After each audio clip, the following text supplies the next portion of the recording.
Good morning student.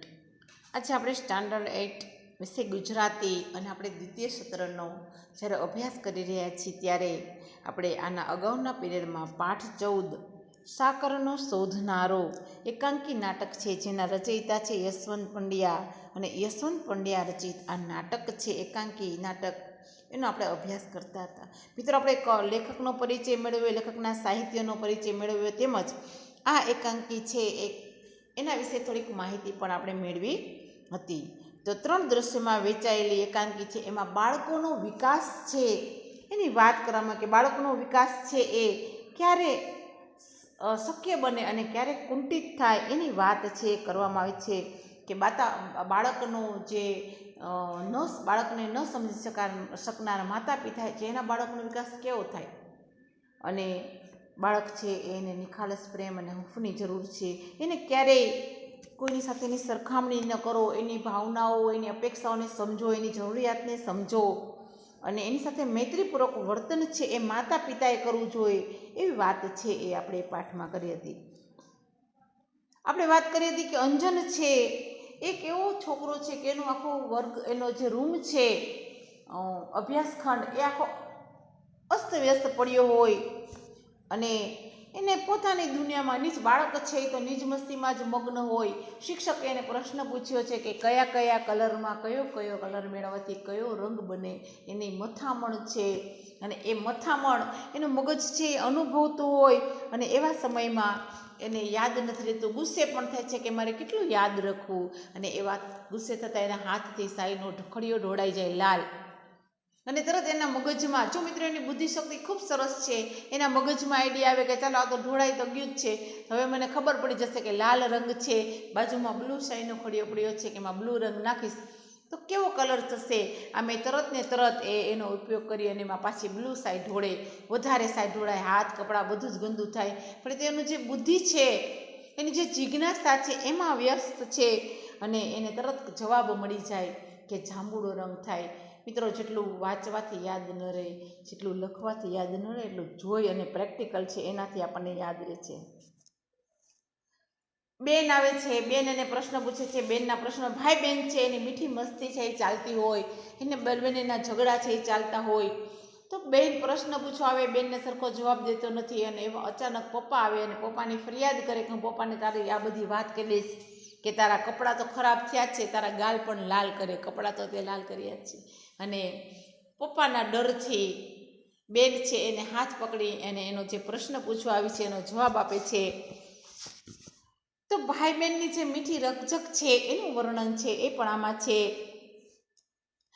ત્યાર પછી પોતાના બેન છે એ વહી જાય, પપ્પા આવે, એના પપ્પા છે એને કેવી રીતે એની સાથે બધી વાત કરે, એની સાથેનું વર્તન છે પપ્પાનું છે કેવું છે, સતત એની કમ્પેર છે કે તારી ફરિયાદ છે, તારા શિક્ષક કામ કહેતા હતા, એનું જે મગજ છે પ્રેક્ટિકલ માઇન્ડ, એની ઉપર પપ્પાની નજર નથી જતી. બસ એને જે તોફાન કરે છે, કલર ઢોળ્યો છે, ખરાબ કર્યા છે કપડાં, તે બધી એ બધી વાત છે એના પર પપ્પા એને ખીજાય છે. બેનની બેન મને પજવે છે એવું બહાનું પણ કાઢે છે. પપ્પા પૂછે છે આ બધું શું કામ તે ઢોળ્યું છે, ત્યારે કહે છે કે હું તો લાલ રંગમાં બ્લુ રંગ મેળવીને જોવા જતો હતો કે કેવો થાય. ત્યારે પપ્પા કહે છે કે તારે રંગારો બનવાનું છે.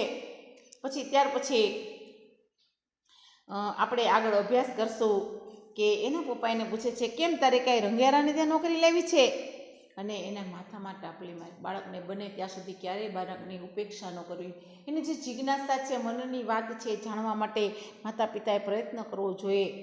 એટલે એને તપલી મારી કહે છે વાંચવાનું છે, 10 વાગ્યા પહેલાં જો આ ખુરશીમાંથી હલ્યો તો હું તારા પગ જ વાઢી નાખીશ એટલે કાપી નાખીશ. અને અંજન છે ગુપચુપ ખુરશીમાં ગોઠવાઈ જાય છે અને નિખિલરાય જવા લાગે છે. ત્યાં ફરી પાછી બેન કહે છે કે બાપુ તમે મારશો ને, મમ્મીએ કીધું છે. અને દરેક પિતાનો એક જ શબ્દ હોય કે માં છે એ જ બાળકને બગાડે છે. માં જ્યારે બાળકનું ઉપરાણું લે ને ત્યારે પિતાનો આ જ શબ્દ હોય કે દરેક દુનિયામાં બાળકને બગાડનાર હોય તો એની માં છે. એટલે કે છે એને જ તદ્દન બગાડ્યો છે, તદ્દન રેઢિયાળ છોકરો થઈ ગયો છે. કાલે એના માસ્તર એટલે સ્કૂલના શિક્ષક એ પણ કહેતા હતા કે ભાઈ પહેલા નંબરના ઠોઠ છે એટલે એને ભણવામાં મન લાગતું નથી. મિત્રો, દરેકનું મગજ સરખું ન હોય. કોઈનું ભણવામાં લાગતું હોય તો કોઈનું બીજી બાજુમાં લાગતું હોય. તો કોઈને ડ્રોઈંગ સરસ મજાનું આવડતું હોય, તો કોઈને ગણિત ગમતું હોય, તો કોઈને સમાજ ગમતું હોય, તો કોઈને ભાષા ગમતી હોય, કોઈ સરસ મજાની કવિતાઓ વાંચવી જોઈએ, કોઈકને પ્રાકૃતિક સૌંદર્ય ગમતું હોય, એના ચિત્રો દોરવા ગમતા હોય. તો દરેક વિદ્યાર્થી છે, દરેક વ્યક્તિ છે, વ્યક્તિ એનું માનસ છે, એનું મગજ છે, જુદું જુદું હોય. દરેકને ભણવામાં જ રસ હોય એવું ન હોય. તો માસ્તર કહેતા હતા કે ભાઈ પહેલા નંબરના ઠોઠ છે. મિત્રો, આને વ્યાજ સ્તુતિ અલંકાર કહેવાય કે પહેલા નંબરના ઠોઠ વખાણની સાથે નિંદા કરી છે. એટલે અને માસ્તર ભણાવે ત્યારે ભાઈનું મન છે ભીતોમાં ભમતું હોય. એટલે કે જ્યારે શિક્ષક ભણાવતા હોય તો એનું મન છે બાળકનું ચંચળ હોય, એ ક્યારે અભ્યાસમાં એક ધારું ન લાગે. અને મિત્રો, અત્યારની પરિસ્થિતિમાં તો તમે મોબાઈલ લઈને બેસતા હશો, તમને પણ ખબર હશે કે 3 કલાક કે કલાક એક ધારો આપણે મોબાઈલમાં પણ ભણી શકતા, અને ચંચળ છે બાળકનું મન. અને ત્યારે કહે છે કે અંજન છે એનું મન જ્યારે શિક્ષક ભણાવતા હોય ત્યારે ભીતોમાં ભમતું હોય છે. અને ભીતોમાં ન ભમતું હોય ત્યારે ઊંઘી જાય, અને ઊંઘતો ન હોય ને ત્યારે બાકડા બગાડે. એટલે કે સ્કૂલની બેન્ચ છે, બેન્ચે અંજનનું નામ છે કોતરાઈ ગયું છે, અને સ્કૂલના બાકડા છે બગાડે છે. તારી માને મોટા ભાઈના પરાક્રમની તો વાત કહે, પછી ભલે એને ઉપરાણું તાણે. મમ્મીએ જ્યારે ઉપરાણું તાણ્યું ત્યારે પપ્પાએ એની કમ્પ્લેન ફરિયાદ કરતાં કીધું કે ભાઈને સ્કૂલમાંથી પણ આટલી બધી એની ફરિયાદ આવી છે કે ભાઈ ભણતા નથી, ઠોઠ છે. શિક્ષક ભણાવે ત્યારે એનું મન બધે ભીતોમાં હોય, અને ભીતોમાં ન હોય તો ઊંઘતો ન હોય તો બાકડા બગાડતો હોય. ટૂંકમાં એક્ટિવ હોય. અને પરાક્રમની વાત મમ્મીને કહેવાનું કહે છે. કિન્નરી છે એ જતી રહે છે. અંજન પણ નજર કરે છે કે મને પણ અહીંથી છટકવા મળે તો હું પણ વયો જાઉં. ફરી ચોપડામાંથી માથું ઊંચું, ફરી પાછા પપ્પા એને વઢે છે કે ફરી તે ચોપડીમાંથી માથું ચોર્યું. આજે તારી માથે મોત ભમતું લાગે છે. મને એમ કે બાળકને કોણ કલેશ કરાવે, કોણ ખીજાય, પરંતુ હું તો એટલે મૂંગો રહેતો હતો, પણ તમે તો મોંમાં આંગળા નાખીને બોલો છો. મોંમાં આંગળા નાખીને બોલાવો એટલે પરાણે ન બોલવું હોય તો બોલવું પડે, એને મોંમાં આંગળા નાખીને બોલાવ્યું કહેવાય. કિન્નર તો મોંમાં આંગળા નાખીને તમે માવતરપણું ક્યારે આવે છે? એટલે માવતર હોય તો પણ ગુસ્સે થવું પડે, ખીજાવવું પડે, માવતરપણું જતું કરવે એવું અંજનને ફરિયાદ કરે છે. અને અંજન વળી પાછો વાંચવામાં પડે છે. એની આંખો પાનામાં છે, પણ ધ્યાન તો પપ્પાના ઠપકામાં છે. માત્ર ચોપડીમાં વાંચતો એવો ડોળ કરે, પણ મગજમાં તો પપ્પાના જે ઠપકા છે એ જ એને હાલે છે.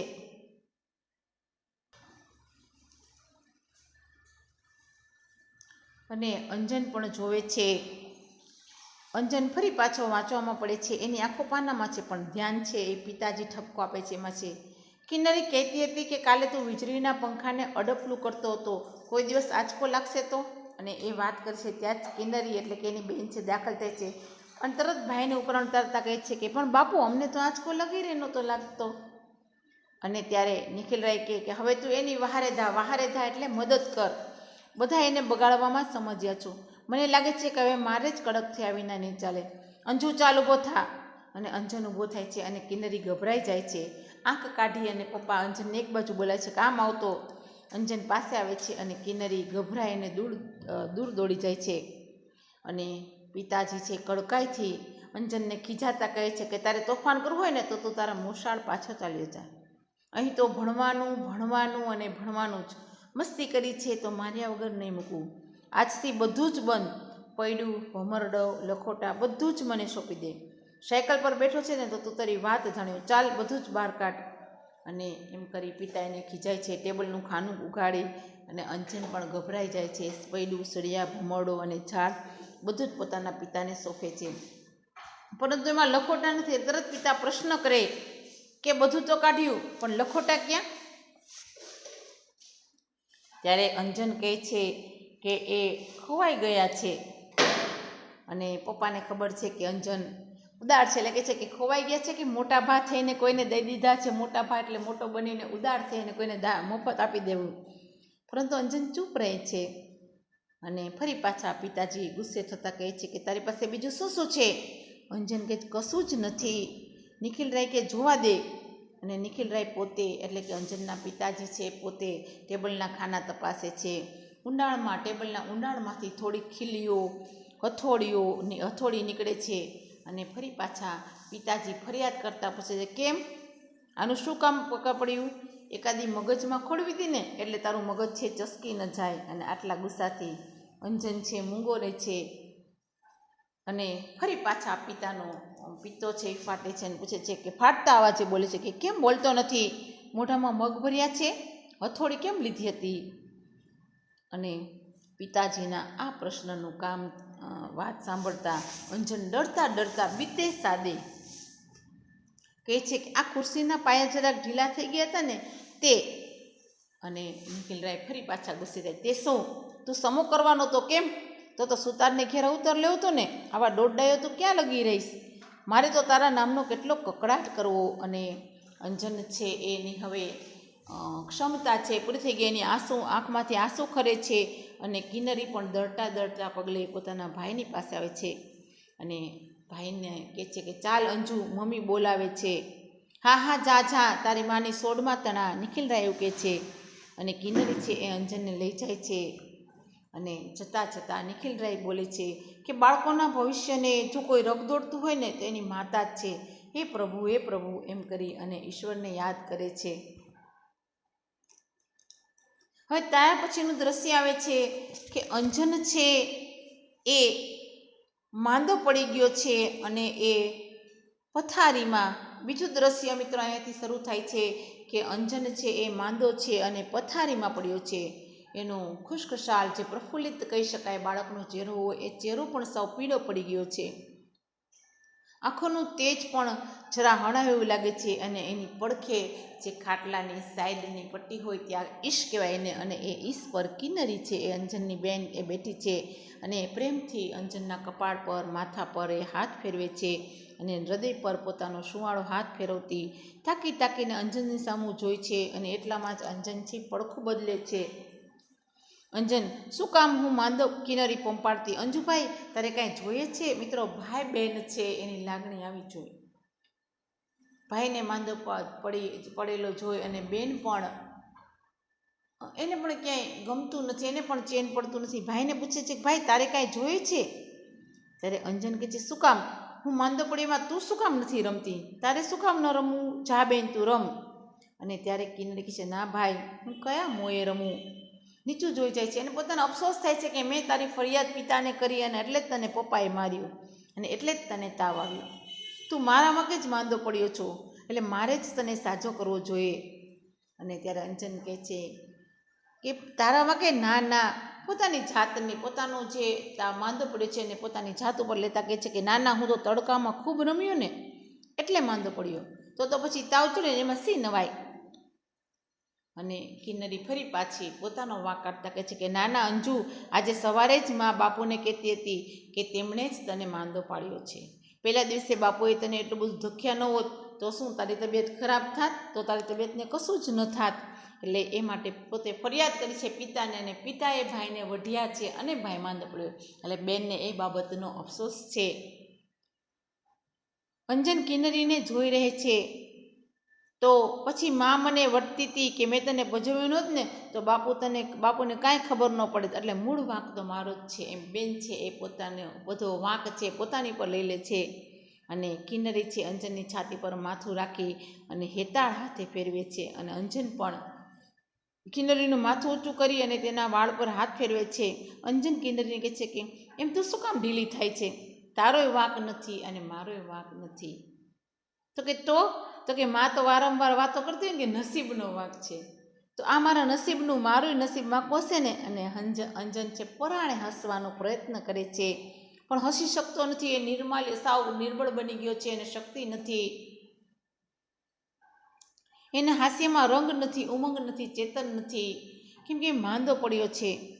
અને કિન્નરી કહે છે કે ભલે ભાઈ ભલે જે હોય તે, પણ હવે આપણે માંદાની વાત નહીં કરીએ, આપણે બીજી વાત કરીએ. ત્યારે દવા પીવાનો વખત થયો છે. તું દવા પી લઈશ ને ભાઈ? પીસ અંજુ. ભાઈ પણ હા પાડે છે કે હા અંજુ ચોક્કસ દવા પીસ. બેન એને પ્રશ્ન કરે કે તું ભાઈ દવા પીસ ને અંજુ?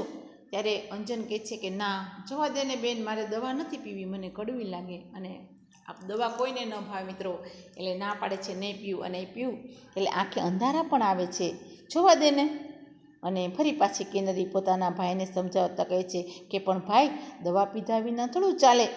અંજન કાંઈ ઉત્તર આપતો નથી અને કિન્નરી વિચારમાં પડે છે. એવા સમયે નિખિલરાય છે એ સુરેન્દ્રનાથની સાથે પ્રવેશ કરે છે. સુરેન્દ્રનાથ છે ડૉક્ટર છે અને એના પિતા, જો માતા પિતાને બાળકની ચિંતા હોય, કદાચ વધે ધખે તોય, અને નિખિલરાય જ ડૉક્ટરને લઈને આવે છે. નિખિલરાય ડૉક્ટરને કહે છે કે ડૉક્ટર સાહેબ જુઓ ને, અઠવાડિયામાં તો આ છોકરો લાશ જેવો થઈ ગયો છે, હવે તે બરાબર થઈ જાય એવું કંઈક કરો. રોજે રોજ કેટલો તાવ રહે છે, ક્યારેક તાવ ચડે છે તો ક્યારેક વળી ઉતરે છે, બધું જ ચિઠ્ઠીમાં લખી મોકલતો, પણ આજે તો ઘરમાંથી એટલે કે અંજુની મમ્મીએ હઠ લીધી હતી કે તમને તેડાવવા. તે મને પણ થયું કે આટલા સમયથી અંજનને તાવ ચડ ઉતર થાય છે, તો વિચારવા જેવી વાત છે અને એટલા માટે હું તમને લઈ આવ્યો.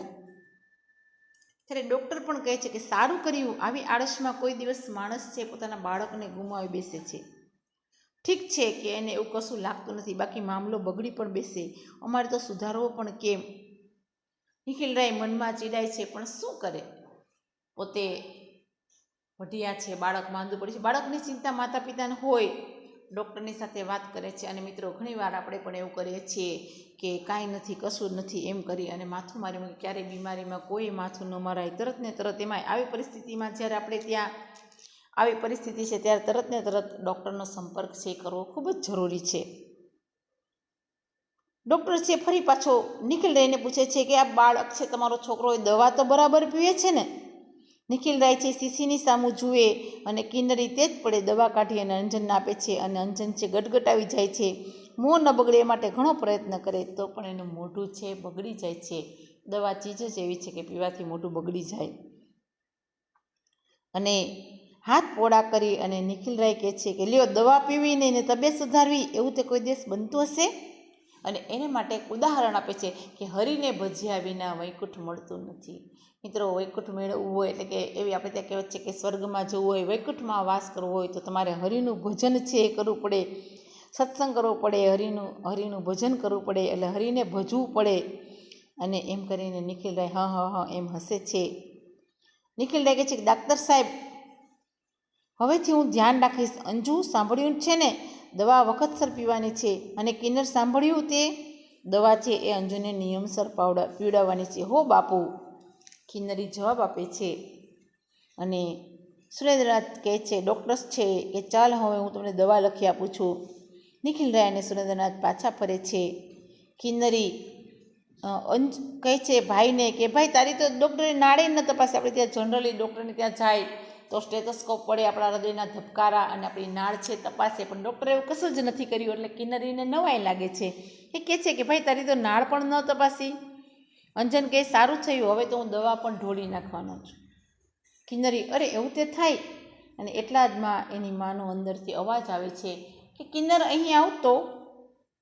કિન્નરી કહે છે કે આવી માં. અને અંજન કહે છે, જા માં શું કહે છે, તું અહીં જ બેસી રહે છે, મમ્મીને કાંઈ મદદ પણ કરતી નથી. અને કિન્નરી જલ્દી જાય છે. અંજન ધીમે ધીમે પોતાની પથારીમાંથી બેઠો થાય છે અને મનમાં ને મનમાં વ્યથા વ્યક્ત કરતા બોલે છે કે હું હસતો નથી એટલે માં રડે છે. એ તને ખબર છે, પોતાની તબિયત સારી નથી એટલે માં પણ આનંદ કરતી નથી. હું હસતો નથી એટલે માં રડે છે. હું બોલતો નથી એટલે બેન ગમગીન. હું નથી બોલતો તો બેન પણ બોલતી નથી, એ પણ ગમગીન બની જાય છે. પણ હું શું કરું, મારો આનંદ મરી ગયો છે, જાણે જીવન જ જતું રહ્યું છે. અને એવા સમયે હાંફતી કિન્નરી આવે છે. હાંફતી એટલે દોડીને આવેલી એને હાંફ ચડી ગયો છે. એવી હાંફતી કિન્નરી છે એ ભાઈની પાસે આવે છે.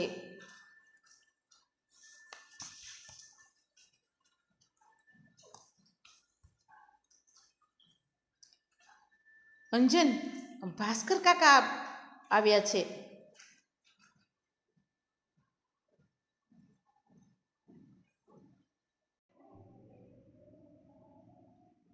અંજન વ્યતીત હોય છે ને ત્યાં હાંફતી કિન્નરી આવે છે. હાંફતી અને હસતી, એવું કીધું, હાંફે પણ છે અને આનંદ હસતી કિન્નરી આવે છે. કિન્નરી કહે છે કે ભાઈ ભાસ્કર કાકા આવ્યા. ભાસ્કર કાકા એવું પાત્ર હોઈ શકે કે જે બાળકના મોઢા પર હાસ્ય લાવે છે. એટલે પાત્રને એન્ટર થતાં જ આપણને ખબર પડશે કે ભાસ્કર કાકા એ કેવું પાત્ર છે. અંજન પણ હોશથી હે ચાલ, ક્યાં બેઠા છે. અંજન માંદો છે પણ છતાંય ભાસ્કર કાકાનું નામ આવતા જ એના મોઢા પર પ્રસન્નતા આવી જાય છે. ક્યાં બેઠા છે? કિન્નરી હમણાં જ અહીં આવશે. માં તેને તારી જ વાત કરતી હતી અને અંજનના હોઠ પર હાસ્ય ફરકે છે. અંજન છે એને એકદમ ચિંતિત, દુઃખી, વ્યથિત હતો, પરંતુ ભાસ્કર કાકાનું નામ પડતા જ, મિત્રો જીવનમાં ઘણા માણસ એવા હોય કે માત્ર એનું નામ પડતા જ વ્યક્તિના મોઢા પર આનંદ છે એ છવાઈ જાય છે.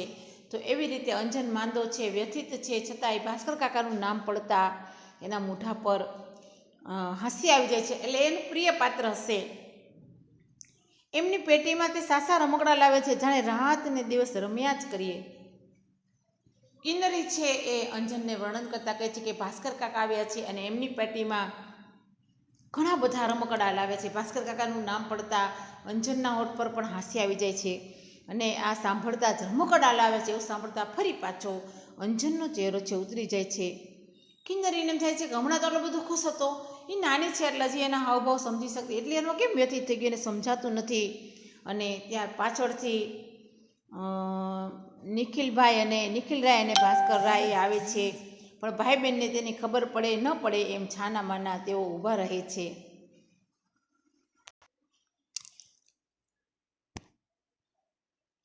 અંજન, ભાસ્કર કાકા ભલે, હવે અંજનનું શું કારણ છે ફરી પાછું એનું મોઢું કરમાવાનું? એ કહે છે કે ભાસ્કર કાકા ભલે આવ્યા, ભલે રમકડા લાવ્યા, પણ એમને ક્યાં ખબર છે કે બાપુએ મને રમવાની બંધી કરી. મૂળ કારણ હાસ્ય વિલાઈ જવાનું આ જ હતું કે ભાસ્કર કાકા રમકડા લેવા, મજા પણ આવશે, પરંતુ બાપુએ તો મને બંધી એટલે કે મનાઈ કરી છે, તો હું ક્યાંથી રમી શકીશ?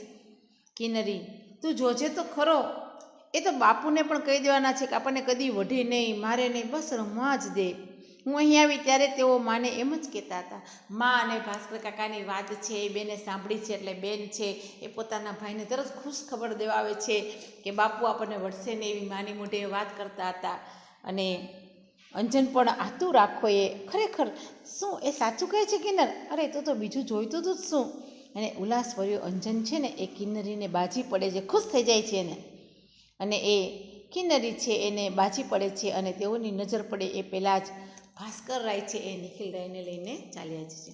મિત્રો બીજા દૃશ્યમાં આપણે જોયું કે અંજન માંદો છે, એને પ્રફુલ્લિત ચહેરો પીળો પડી ગયો છે, એને ક્યાંય ચેન પડતું નથી, મજા પડતી નથી, અને કિન્નરી એની સાથે સતત એની સાથે, બંને ભાઈ બહેનનું જે સ્નેહ છે એનું પણ વર્ણન છે. તો બંને ભાઈ બહેન સાથે ને સાથે રહે છે.